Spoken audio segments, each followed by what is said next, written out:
अस्सलाम वालेकुम dear students, welcome back. Today we are going to study biology 10th class. कल हमने पढ़ लिया था कि जो है इकोसिस्टम क्या है और हर्बीवोर्स क्या हैं, कार्निवोर्स क्या हैं, टर्शियरी कार्निवोर्स, सेकेंडरी कार्निवोर्स, ये सारे हमने कल कंप्लीट कर लिए थे। और साथ ही साथ उनकी जो हमने एनिमेशन भी देखी थी वो मेरे इस चैनल पे मिल जाएंगी कॉन्सेप्ट क्लियरिंग पे।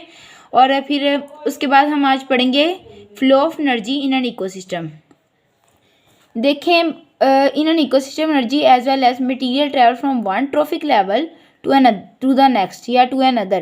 तो जो एनर्जी है, हम सबको पता है कि जब भी हम कोई वर्क करते हैं हमें वर्क करने के लिए एनर्जी चाहिए, और वो एनर्जी हमारे पास कहाँ से आती है? फूड से। तो जो एनर्जी है वो एक ऑर्गेनिज्म से दूसरे ऑर्गेनिज्म में ट्रैवल करती है, ये हम आज पढ़ेंगे। सबसे पहले हम देखेंगे trophic levels. A trophic level is the level eight which the organism feed in the food chain. देखें, उन्होंने बात की है कि ट्रॉफिक लेवल ऐसा लेवल है जिस पे एक ऑर्गेनिज्म जो है वो फीड करता है, किस में? फूड चेन में। तो जो फूड चेन है वो तो जैसे कि एक ऑर्गेनिज्म दूसरे ऑर्गेनिज्म को ईट करता है, इसको कहते हैं फूड चेन। तो जो एनर्जी है वो एक ऑर्गेनिज्म से दूसरे ऑर्गेनिज्म में जो जाती है उस प्रोसेस को कहते हैं हम, उस लेवल्स को जैसे जैसे वो आगे बढ़ती जाती है उसको कहते हैं हम trophic levels. The first trophic level is made up of producers. जो पहला ट्रॉफिक लेवल है वो है प्रोड्यूसर, जैसे कि plants. The second of the primary consumers. Second जो है वो प्राइमरी कंज्यूमर्स है जिनको हम हर्बीवोर्स भी कहते हैं। और उसके बाद सो ऑन, यानी कि आगे टर्शरी कंज्यूमर्स एंड सो आगे जितने भी आएंगे वो भी। अब हमारा जो है इसमें सेकंड पॉइंट है flow of energy. The flow of energy in different trophic levels of ecosystem is unidirectional. Unidirection का मतलब है कि वो जो एनर्जी है वो सिर्फ और सिर्फ एक ही डायरेक्शन में जाएगी, यानी कि अगर वो यहाँ से शुरू हो रही है तो वो इसी डायरेक्शन में जाएगी, ना कि वो यहाँ से शुरू हुई है तो यहाँ से वापस आ जाएगी। ऐसा नहीं होता, बल्कि यूनिडायरेक्शनल एक ही डायरेक्शन में होती है। और the flowing of an eco the following is an overview of the flow of energy in ecosystem. कि ये जो नीचे जो डायग्राम नहीं है ये एनर्जी के फ्लो को शो कराया गया है। फर्स्ट ऑफ ऑल देखिए सोलर एनर्जी। सोलर एनर्जी जो है वो हमारे पास आती है सन से। सन की एनर्जी को हम सोलर एनर्जी कहते हैं। इसमें हमारे पास हीट भी जो होती है वो रिलीज होती है। जब जैसे सूरज की जो रेज़ हैं वो हमारे पास अर्थ तक आती हैं, उसमें बहुत सारी हीट में जो चेंज हो जाती हैं, और बाकी जो कुछ बचती हैं वो विजिबल लाइट की फॉर्म में आ जाती हैं हमारे पास। अब ये जो एनर्जी है सोलर एनर्जी कौन लेते हैं? प्रोड्यूसर्स। और जो प्रोड्यूसर्स हैं वो हमारे पास हैं प्लांट्स इनको यूज़ करते हैं अपने केमिकल प्रोसेसेस के लिए। और उनका केमिकल प्रोसेसेस मेन जो उनका जो फंक्शन है प्लांट्स का सोलर एनर्जी को यूज़ करने का वो है फोटोसिंथेसिस में। फोटोसिंथेसिस यानी कि हमने पहले पढ़ा हुआ है कि ये है synthesis of glucose with the help of sunlight and chlorophyll. Chlorophyll जो प्लांट्स की बॉडी में पिगमेंट होता है उसी को यूज़ करके ये लोग फोटोसिंथेसिस करते हैं, जिससे ग्लूकोज होता है, और ग्लूकोज भी इनके लिए एज ए एनर्जी, और इससे वो अपनी बॉडी एक्टिविटीज़ परफॉर्म करते हैं। जैसे कि अपना सीड ग्रो करता है, जैसे जैसे वो सारा इसी प्रोसेस से इसी एनर्जी से ही होता है। उसके बाद जो एनर्जी है बाकी होती है वो हीट की फॉर्म में इन्वायरमेंट में रिलीज हो जाती है। उसके बाद जो प्रोड्यूसर्स हैं उनको खाते हैं जी हर्बीवोर्स। तो जो हर्बीवोर्स हैं मेनली वो जो होते हैं वो कैटल्स होते हैं, शीप, गोट और कॉव वगैरह, इस तरह की जो चीज़ें हैं उनको कहते हैं हर्बीवोर्स। और जो ये हैं ये अपने ऑर्गेनिक फूड के तौर पे इसको यूज़ करते हैं एनर्जी को, और फिर इसमें से एटीपी की फॉर्म में एनर्जी लेके बॉडी एक्टिविटीज़ परफॉर्म करते हैं। उसके बाद आता है ये जो है ये हीट जो है ये भी हीट अपनी इन्वायरमेंट में रिलीज़ करते हैं। जितनी हीट इनको चाहिए उतनी एब्जॉर्व कर लेते हैं, और जो एक्स्ट्रा हीट होती है वो इन्वायरमेंट में रिलीज़ कर देते हैं। उसके बाद आते हैं जी कार्निवोर्स। कार्निवोर्स वो होते हैं जो हर्बीवोर्स पे ईट करते हैं, यानी कि वो मीट को ईट करते हैं, वो ग्रास को ईट नहीं करते या प्लांट्स पे वो अपनी फैट नहीं करते। तो ये जो है ये chemical energy in organic food, ये भी फूड को यूज़ करते हैं। प्लांट्स का तो हमें पता है फोटोसिंथेसिस करते हैं। और बाकी जो एनिमल्स हैं, आगे तो एनिमल्स की कैटेगरी शुरू होगी, उसमें जो जितने भी आते हैं हेटेरोट्रॉफ्स, वो सारे के सारे जो हैं वो ऑर्गेनिक फूड पे डिपेंड करते हैं, यानी कि वो मीट पे डिपेंड करते हैं। और हर्बीवोर्स तो प्लांट्स पे डिपेंड करते हैं। और ये जो है कार्निवोर्स ये एटीपी एब्जॉर्व करके बॉडी एक्टिविटीज़ को परफॉर्म करता है, और साथ ही जो हीट है एक्स्ट्रा वो इन्वायरमेंट में रिलीज़ कर देता है। उसके बाद आते हैं जी डिकम्पोजर्स।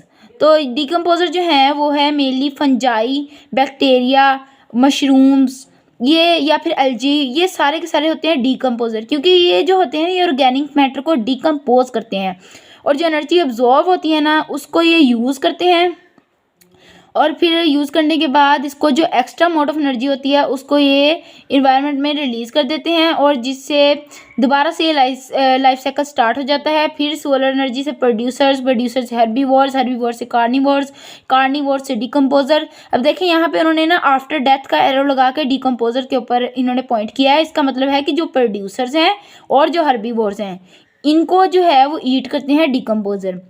वैसे तो डिकम्पोजर कार्निवोर्स को भी ईट कर रहे हैं जब उनकी डेथ होती है, लेकिन ये डेथ से पहले भी इन पे ईट कर सकते हैं। उसके बाद है source of energy in an ecosystem. तो इकोसिस्टम में जो हमारे पास कौन कौन सी सोर्सेज है एनर्जी की। The sun is the primary source of energy for all ecosystems. कि जो सन है वो सन यानी कि जो सूरज है वो हमारे लिए प्राइमरी सोर्स है, जो मेन सोर्स है of energy of for all ecosystem. ये बहुत इंपॉर्टेंट एमसीक्यूज है कि जो what is the primary source of energy for all ecosystem, तो इसका आंसर होगा सन। और उसके बाद है प्रोड्यूसर्स गेट सोलर एनर्जी। जो प्रोड्यूसर्स हैं यानी कि प्लांट्स हैं वो गेट करते हैं सोलर एनर्जी को और ट्रांसफॉर्म करते हैं केमिकल एनर्जी में। पहले वो सोलर एनर्जी लेंगे, आपने ये बात याद रखनी है, उसके बाद जो है उसको केमिकल एनर्जी में चेंज कर लेंगे। सोलर एनर्जी सन की हो गई और केमिकल एनर्जी जो होगी वो उसमें अपने लिए ग्लूकोज बनाएंगे, उससे उनको एनर्जी मिलेगी, फिर वो अपनी एक्टिविटीज़ परफॉर्म करेंगे। ग्लूकोज क्योंकि प्लांट्स के लिए एज अ फूड है। उसके बाद by the process of photosynthesis, ये उन्होंने प्रोसेस बता दिया फोटोसिंथेसिस और ये तो हर बच्चे को आता होगा। They store this energy in the tissues and also transform it into mechanical and heat energy during metabolic activities. कि अपनी जितनी भी लाइफ एक्टिविटीज़ हैं, मेटाबॉलिक एक्टिविटीज़ का मतलब है कि उनकी जितनी भी लाइफ एक्टिविटीज़ हैं उनको परफॉर्म करने के लिए वो जो एनर्जी है उसको कहाँ पे स्टोर करते हैं, अपने टिश्यूज़ में। जैसे कि ह्यूमन्स हैं वो ग्लूकोज को स्टोर करते हैं मसल्स में और लीवर सेल्स में और मसल में वो ग्लूकोजन की फॉर्म में एनर्जी को स्टोर करते हैं और जब स्टारवेशन हो जाए फिर वो उसी एनर्जी को यूटिलाइज कर लेते हैं। उसके बाद मूवमेंट ऑफ एनर्जी के एनर्जी की मूवमेंट क्या है। पहले हमने सोर्स पढ़ा, फिर हमने अब हम पढ़ने वाले हैं इसकी मूवमेंट की क्या है, कहाँ से कहाँ तक एनर्जी जाती है। The energy in producer tissues, जो एनर्जी है प्रोड्यूसर्स के टिश्यू में। जब प्रोड्यूसर्स हो गए प्लांट्स, जब प्लांट जो है वो अपनी एनर्जी को स्टोर करेंगे तो अपने टिश्यूज़ में, उनके टिश्यूज़ होते हैं जाइलम एंड फ्लोएम, दो टिश्यूज़ होते हैं उनके जाइलम एंड फ्लोएम। उनमें जब ये स्टोर कर लेंगे एनर्जी तो ये कहाँ पे आ जाएगी, हर्बीवोर्स में। और कैसे आएगी, जब हर्बीवोर्स जो हैं वो प्लांट्स पे ईट करेंगे। हर्बीवोर्स ने प्लांट से, जो सबसे पहले है प्रोड्यूसर्स, उन्होंने सन से एनर्जी ली। अब आगे प्रोड्यूसर्स ने हर्बीवोर्स को कहा बैल मुझे मारो, उन्होंने हर्बीवोर्स ने प्रोड्यूसर पे ईट कर लिया। और व्हेन प्रोड्यूसर्स आर ईटन, जब वो उनको खा लेते हैं हर्बीवोर्स प्रोड्यूसर को, तब उनके अंदर एनर्जी आ जाती है। अब जो हर्बीवोर्स हैं स्टोर तो उन्होंने भी एनर्जी करनी है, लेकिन कहाँ पे करेंगे, अपने टिश्यूज़ में।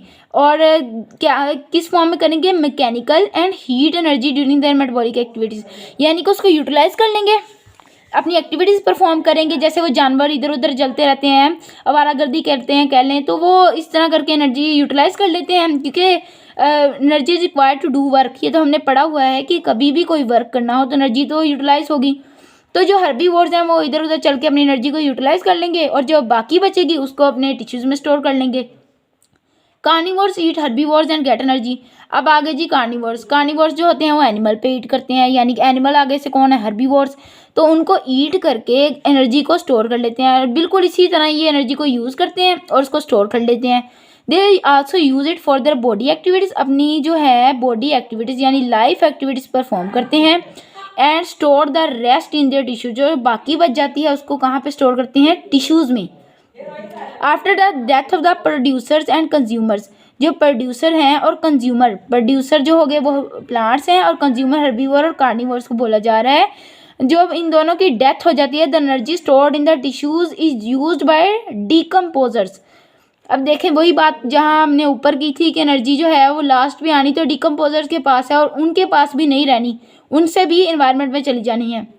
इसी तरह ही जब प्रोड्यूसर्स और कंज्यूमर्स की डेथ हो जाती है, जो एनर्जी है वो स्टोर हो जाती है, जो उनके टिश्यू में स्टोर होती है वो डीकम्पोजर्स यूज़ कर लेते हैं और डिकम्पोज़र कौन से हैं पहले बताया मैंने, फंजाई, बैक्टीरिया, एल्गी, मशरूम्स, ये सारे डिकम्पोज़र्स हैं।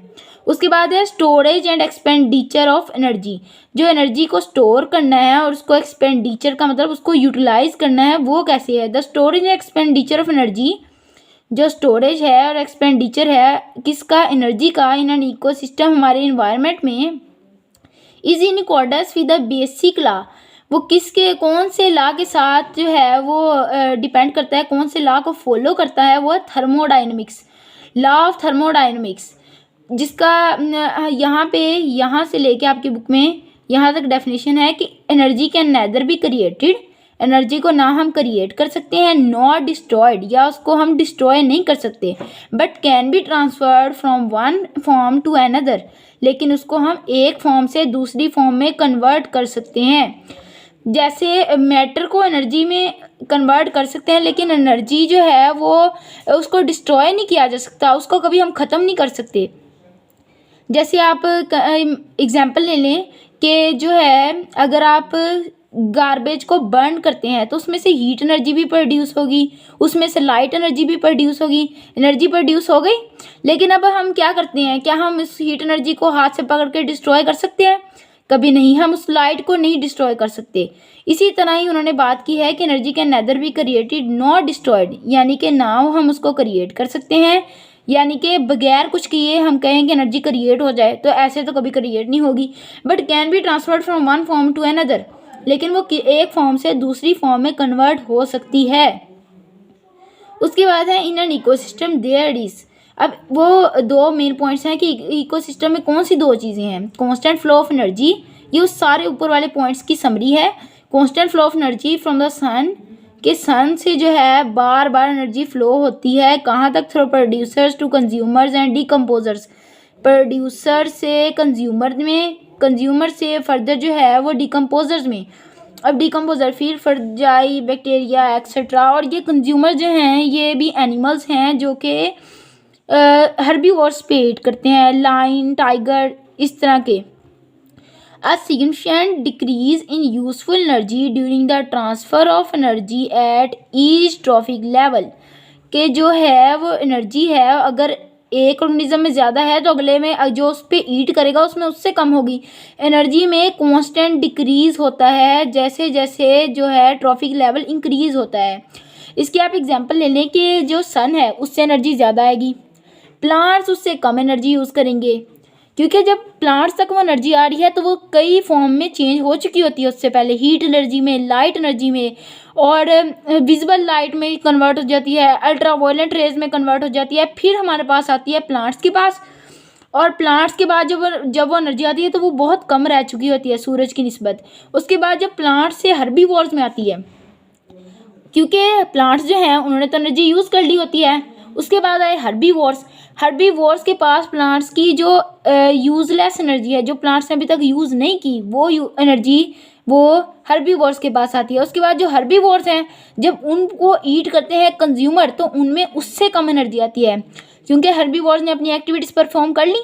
उसके बाद जो आते हैं कंज्यूमर्स, उनके पास उनकी यूजलेस एनर्जी आती है। उसके बाद लास्ट पे आते हैं डिकम्पोजर्स, उनके पास लीस्ट एनर्जी आती है, क्योंकि वो तो होते ही माइक्रो ऑर्गेनिजम्स हैं तो उन्हें इतनी एनर्जी की भी ज़रूरत नहीं होती, क्योंकि आप देखें ना जितना बड़ा ऑर्गेनिज्म होगा उसको उतनी एनर्जी की ज़रूरत पड़ेगी। उसके बाद नेक्स्ट देखते हैं,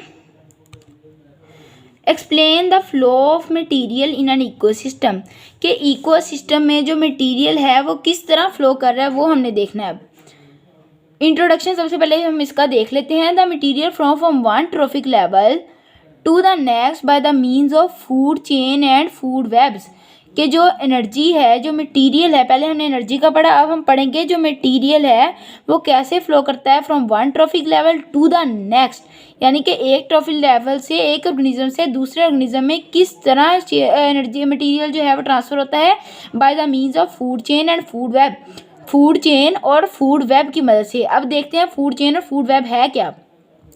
फर्स्ट ऑफ ऑल देखेंगे फूड चेन। अब food chain is a series of organism, जो एक फूड चेन है वो उसमें डिफरेंट सीरीज डिफरेंट टाइप के ऑर्गेनिज्म होते हैं विद इन एन इकोसिस्टम, जो कि प्रेजेंट होते हैं एक ही एनवायरनमेंट में, in which each organism feeds on the one before it and is fed by the one after. One after it.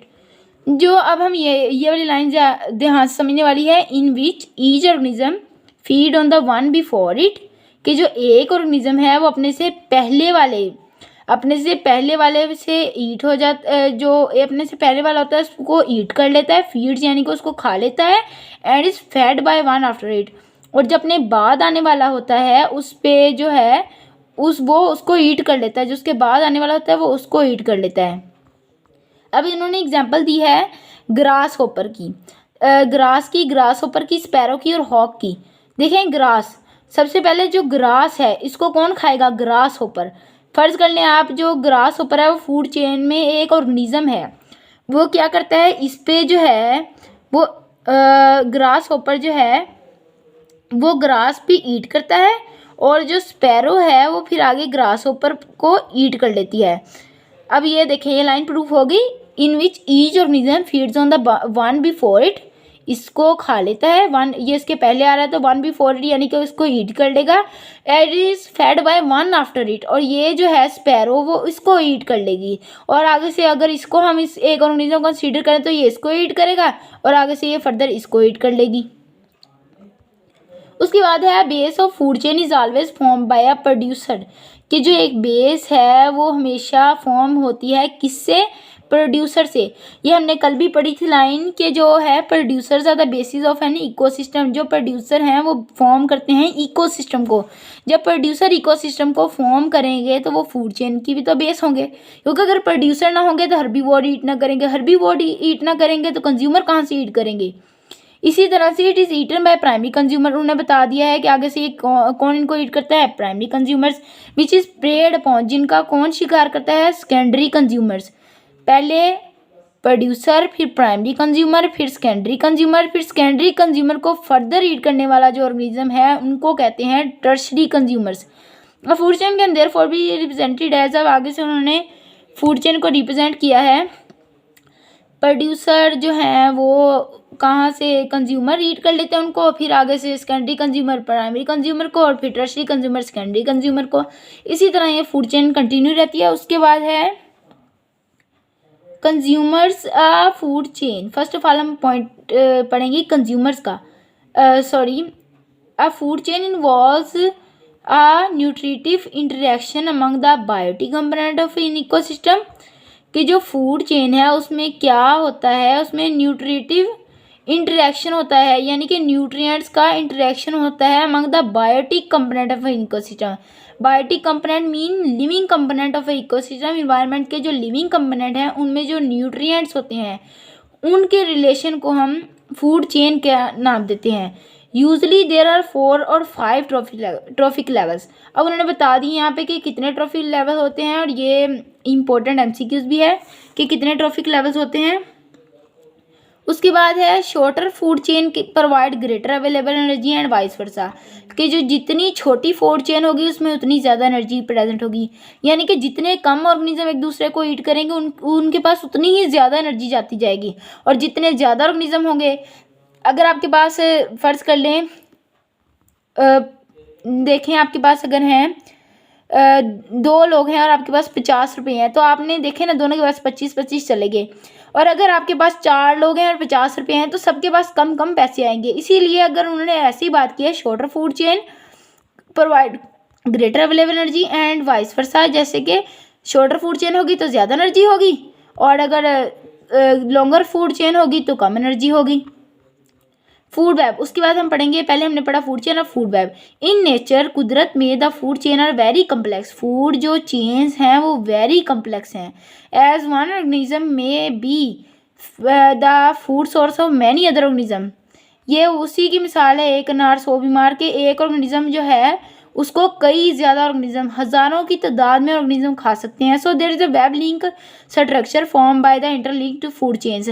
जैसे तो उन्होंने बात की है कि यहाँ पे कौन सा स्ट्रक्चर है, वेब लाइक स्ट्रक्चर है। फॉर्म्ड कैसे बनता है वो, इंटरलिंक्ड फूड चेन, जब बहुत ज़्यादा food chains, interlinked food chains का मतलब है बहुत ज़्यादा फूड चेन्स कंबाइन होती हैं, तब फिर हमारे पास जो है वेब लाइक स्ट्रक्चर बनता है, और उसको कहते हैं food web.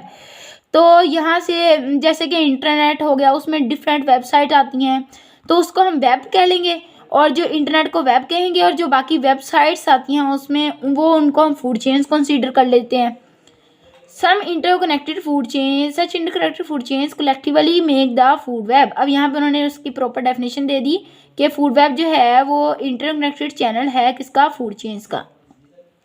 It may also be defined as the network of food chains, ये भी डेफिनेशन कर सकते हैं ऊपर वाली भी। Which are interconnected at various trophic levels, ये ऐसी फूड चेन है जो various trophic levels, different trophic levels पे जो है वो कनेक्ट होती है। जैसे कि आप देखें उन्होंने ये नीचे डायग्राम दी हुई है, ये ग्रास है, इसको कौन ईट कर रहा है, ग्रास होपर, इसको माउस भी ईट कर रहा है, इसको रैबिट भी ईट कर रहा है। देखें इसके 3 लोग इसको ईट कर रहे हैं, 3 ऑर्गेनिजम्स। उसके बाद देखें उन्होंने दिखाया हुआ है कि जो ग्रास होपर है इसको लिजर्ड ईट कर रही है, ग्रास होपर को हॉक भी ईट कर सकता है, हॉक इकाब को कहते हैं। उसके बाद जो ग्रास है उसको अगर रैबिट ईट कर रहा है तो रैबिट को हॉक ईट कर रहा है। जो हॉक है वो है टर्शरी कंज्यूमर, ये जो हॉक है ये टर्शरी कंज्यूमर है और इसको जो है जब इसकी डेथ होगी तभी ये डिकम्पोज होगा। ये हो गया हमारे पास टर्शरी कंज्यूमर। उसके बाद नीचे हम चलते हैं और describe the types of ecological periods. जो हमारे पास डिफरेंट टाइप्स हैं किसकी, इकोलॉजिकल पीरियड्स की, वो हमने बतानी है। फर्स्ट ऑफ ऑल इसकी definition, ecological pyramids can be defined as a representation of the number of individual और अमाउंट ऑफ बायोमास और energy present in various trophic levels of a food chain. इसकी definition को समझिए। अब representation of number of individual के एक representation है किसकी, नंबर ऑफ इंडिविजुअल्स की, कितने इंडिविजुअल्स हैं, और अमाउंट ऑफ बायोमास या उनका कितना जो है मैस है, उनका कितना हुजम है, कितनी ज़्यादा क्वांटिटी में प्रेजेंट है, और एनर्जी या फिर उनमें कितनी एनर्जी है प्रेजेंट डिफरेंट ट्रॉफिक लेवल्स पर। उसके बाद इसकी एक्सप्लेनेशन करते हैं। एक्सप्लेनेशन में है 1927 में जो है चार्ल्स एल्टन है वो था इंग्लिश इकोलॉजिस्ट। इकोलॉजिस्ट जो होते हैं वो स्टडी ऑफ बर्ड्स को कहते हैं। इकोलॉजी है वो ऐसी ब्रांच है जिसमें स्टडी ऑफ बर्ड्स, जो बर्ड्स की स्टडी है उसको इकोलॉजी कहते हैं, और जो इकोलॉजिस्ट होते हैं वो बर्ड्स की स्टडी करते हैं। Develop the concept of ecological pyramids, उसने जो है इकोलॉजिकल पिरामिड्स को कॉन्सेप्ट दिया था। First time he noted at the animals present at the beginning of the food chain are abundant in number while the animals present at the end of the food chain are fewer in number। अब उसने क्या कहा था कि जो animals हैं present होते हैं beginning of the food chain are abundant number, यानी कि जैसे जैसे फूड चेन की आगाज़ होता है वैसे वैसे ऑर्गेनिज्म ज़्यादा होते हैं, लेकिन आहिस्ता आहिस्ता जो बाकी ऑर्गेनिजम्स हैं उनको खा खा के उन पे ईट कर के उनको जो है वो फीवर इन नंबर आ जाते हैं। यानी कि शुरू में अगर 10-15 हैं तो आखिर में वो 5 हो जाएंगे, 3 हो जाएंगे, 2 हो जाएंगे, यहाँ तक कि 1 भी हो सकता है। टाइप ऑफ पिरामिड्स, अब इसकी जो टाइप्स हैं वो हैं ecological pyramids are of 3 types, वो 3 टाइप्स हैं इसकी। पिरामिड्स ऑफ नंबर, उसके बाद है दूसरा पिरामिड्स ऑफ बायोमास, और तीसरा जो है पिरामिड्स ऑफ एनर्जी। तो पहला हम पढ़ेंगे pyramids of number. It's the graphical representation of the number of individual per unit eight various trophic levels.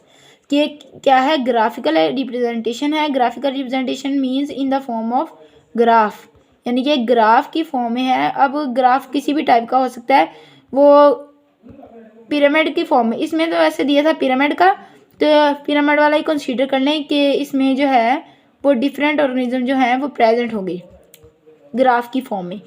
Of individual per unit area at various trophic levels, यानी कि समझ फर्ज कर लें ये लेवल है, ये लेवल 1 है, ये 2 है, ये 3 है, ये 4 है। इसमें जितने भी ऑर्गेनिज्म प्रेजेंट होंगे, इसमें कितने हैं, इस पर अगर 3 हैं तो नेक्स्ट वाले में 2 हों, इसमें अगर 2 है तो नेक्स्ट वाले में 1 हो, इसमें अगर 1 है तो इसमें कोई भी ना हो। इस तरह का उसने कॉन्सेप्ट दिया था। अब इसकी एग्जांपल में usually producers are present in large number, तो उसने बात की है कि जो प्रोड्यूसर्स हैं वो प्रेजेंट होते हैं लार्ज नंबर में। लार्ज नंबर में क्यों प्रेजेंट होते हैं, क्योंकि प्लांट्स हैं प्रोड्यूसर्स आर ओनली प्लांट्स। तो अगर प्रोड्यूसर जो हैं वो प्लांट्स हैं, तो प्लांट्स तो हमारी ज़मीन में हर जगह प्लांट्स हैं। आप डेजर्ट वाले एरियाज़ में भी चले जाएँ तो वहाँ पे भी कैक्टस होता है, और कैक्टस तो एक प्लांट है। तो इसलिए उन्होंने बात की है producers are present in large number, primary consumers are lesser in number. अब जो आगे से आगे प्राइमरी कंज्यूमर्स वो लेस नंबर होते हैं। प्राइमरी कंज्यूमर जो हैं वो प्लांट्स को ईट करते हैं, हर्बीवोर्स, वो उनसे कम होते हैं। And secondary consumers are fewer, और जो सेकेंडरी कंज्यूमर्स हैं वो फीवर हैं, यानी कि वो उससे भी कम है। So the producers are of the smallest size but maximum in number. देखिए उन्होंने क्या बात की है, जो प्रोड्यूसर्स हैं उनका साइज़ तो छोटा होता है, उनका पीरियड में साइज़ छोटा होता है, लेकिन जो है वो मैक्सिमम इन नंबर है, सबसे ज़्यादा नंबर में वो हैं। क्योंकि हमने यहाँ पे नंबर की बात की, पिरामिड ऑफ नंबर, तो हमने उनकी साइज़ की बात नहीं की, नंबर की बात की। तो नंबर में वो सबसे कम है। While the tertiary consumers are larger in size, जो टर्शरी कंज्यूमर है वो लार्जर इन साइज होते हैं but lesser in number. Tertiary consumers आप एग्जांपल ले लें, लाइन इतना बड़ा होता है लेकिन वो इतने ज़्यादा नहीं पाए जाते। उसके बाद हॉक भी इतना बड़ा होता है लेकिन वो कम क्वांटिटी में, बहुत कम जगह पे पाए जाते हैं। इसकी उन्होंने डायग्राम दी हुई है, देखें हॉक की उन्होंने दी है सबसे ऊपर, क्योंकि ये टर्शरी कंज्यूमर है। देखें सबसे पहले नीचे प्रोड्यूसर्स, ये प्लांट्स हैं, क्लोव्स हैं, ये क्लोवर लीव्स की उन्होंने दी है एग्जांपल, देखें कितनी ज़्यादा क्वांटिटी में है। उसके बाद प्राइमरी कंज्यूमर, ये स्नेल्स होते हैं, ये देखें आगे उनकी क्वांटिटी से इनकी कम क्वांटिटी है। उसके बाद सेकेंडरी कंज्यूमर्स, ये उनसे भी कम है। अगर यहाँ पे 10-15 भी हों तो यहाँ पे 3 रह गए, यहाँ पे 2 और यहाँ पे 1। तो देखें इसी तरह ही इनके नंबर जो है वो डिक्रीज़ करते हैं, और नंबर डिक्रीज़ करते हैं उसी के साथ साथ जो है वो एनर्जी भी डिक्रीज़ करती है। जैसे जैसे ऊपर जाते जाएंगे एनर्जी भी डिक्रीज़ होगी, एनर्जी में जो है वो डिक्रीज़ आएगा, और जो है नंबर्स उनमें भी डिक्रीज़ आएगा। उसके बाद pyramids of biomass, it's a graphical representation of a biomass per unit area at various trophic levels of a food chain. ये क्या है, ग्राफिकल रिप्रेजेंटेशन है, यानी कि ये वाला स्ट्रक्चर है ऑफ बायोमास। बायोमास यानी को कितनी क्वांटिटी में प्रेजेंट है per unit area at various trophic level, यानी कि ये लेवल्स हैं, 4 लेवल्स हैं, इनमें वो कितने ज़्यादा, उनका मैस कितना ज़्यादा है वो हमने देखना है इसमें। इसकी एग्जांपल है टेरेस्ट्रियल इकोसिस्टम। एक टेरेस्ट्रियल इकोसिस्टम है यानी कि ऐसी ज़मीन यहाँ पे प्लांट्स, हर चीज़ वगैरह, रिवर्स भी हों, लेक्स भी हों, ऐसी ज़मीन जहाँ पे हम ह्यूमंस रह रहे हैं। The maximum biomass is of producers, कि जो देखें जहाँ पे हम रहते हैं वहाँ पे ज़्यादा क्वांटिटी तो प्रोड्यूसर्स की है। प्रोड्यूसर्स